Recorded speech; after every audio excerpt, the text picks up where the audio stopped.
Salonchilikda o'rganib, sertifikat olib, shu sertifikat asosida o'zim salon ochmoqchiman. Ishsiz yoki kambag'al oila reyestriga kiritilgan oila a'zolarini 527-sonli qaroriga asosan voucher asosida kasb hunarlarga o'qitilmoqda. Hozirda voucher olib, shu voucher orqali tekinga o'qiyapman. Qizlarni ham o'zim xudo xolasa ishga olmoqchiman. Darslar juda ham zo'r o'tyapti.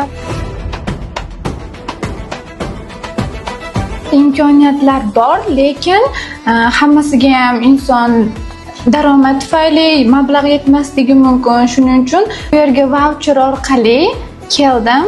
Bepul.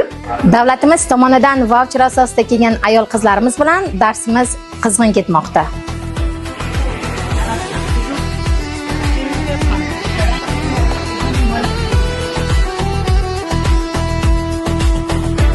Ushbu harakatlar natijasida viloyatimizda shu kunga qadar 1841 nafar fuqarolardan voucher asosida o'qitildi. To'g'risini aytsam, mana shu yerda faoliyat yuritar ekanman. Mana shu hunarni o'rgating, mana shunday pul topishni menga ham o'rgating deganda, men o'rganish jarayonidagi pullarini, mablag'larini aytsam, juda ko'p insonlar eshikdan qaytib ketar edi. Hozirgi kunda esa bepul voucher asosida o'qib, o'rganib, bepul o'rganayotgan ayollarni o'qitib, o'zim ham juda ham xursand bo'lyapman.